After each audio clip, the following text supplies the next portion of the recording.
Hello friends, ஒரு ஹெல்த்தியான டேஸ்டியான ஒரு டீஸ்பூன் சுகரோ வெல்லமோ சேர்க்காத நேச்சுரல் ஸ்வீட்னஸ்னால ஒரு டேட்ஸ் பார் தான் இன்றைக்கி பார்க்க போகிறோம். டூ மச் ஆஃப் ஹெல்த்தியான ஸ்வீட்னே சொல்லுவேன். இதுக்கு நீங்கள் வந்து எனி நட்ஸ் எடுத்துக்கலாம், இதுதான் அதான் கிடையாது.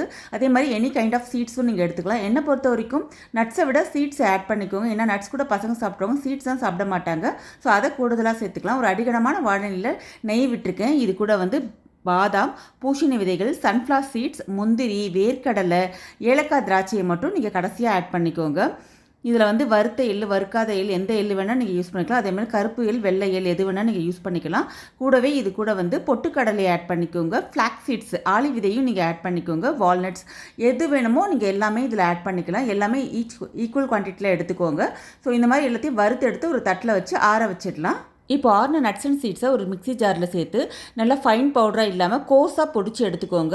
டேட்ஸை வந்து சீட்ஸை எடுத்துகிட்டு மிக்சியில் ஒரு ட்ரில் பண்ணி எடுத்துகிட்டு அதே அடிகனமான வானில் நெய் விட்டு ஒரு புரட்டு எடுத்துக்கோங்க. பிகாஸ் அது கொஞ்சம் இலகுனாப்பில் வந்துச்சுன்னா அந்த நம்ம பவுட்ரு பண்ணி வச்சுருக்கோம் இல்லையா, அதோட நல்லா மிங்கிளாக ஈஸியாக பிளெண்டாக ஈஸியாக இருக்கும். இப்போ அடுப்பை ஆஃப் பண்ணிட்டு நல்ல ஒரு மிக்ஸ் கொடுத்துருங்க. இல்லைனா கைகளால் நல்லா பிசைஞ்சு எடுத்துக்கலாம்.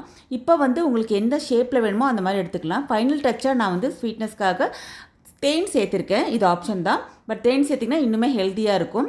சின்ன சின்ன லட்டுக்கெல்லாம் இந்த மாதிரி உருட்டியும் எடுத்துக்கலாம். அப்படி இல்லைன்னா நல்ல ஒரு ட்ரேயில் நெய்யால் க்ரீஸ் பண்ணி வச்சுட்டு இதில் நம்ம செஞ்சு வச்சுருக்கோம்ல இந்த மிக்ஸை நல்லா ஃபிக்ஸ் பண்ணிவிட்டு நல்லா ஒரு அழுத்தம் கொடுத்துட்டு 1 hour ரெஃப்ரிஜரேட் பண்ணிவிட்டு நீங்கள் கட் பண்ணிங்கன்னா ஈஸியாக கட் பண்ண வரும்.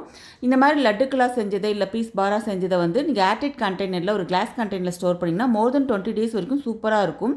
பசங்களுக்கு எப்போ வேணால் சாப்பிட கொடுக்கக்கூடிய ஒரு ஹெல்த்தியான ஸ்நாக் ஐட்டம்னு சொல்லுவோம். நாட் ஓன்லி பசங்க எல்லாருமே இதை எடுத்துக்கலாம். ரொம்ப ஹெல்த்தியாக இருக்கும். ஆரோக்கியம் மேம்படும் போது எண்ணங்களும் சிறப்பாகும். இதே மெத்தடில் நீங்கள் ட்ரை பண்ணிட்டு எப்படி சொல்லுங்கள் ஃப்ரெண்ட்ஸ். தேங்க்ஸ் ஃபார் வாட்சிங்.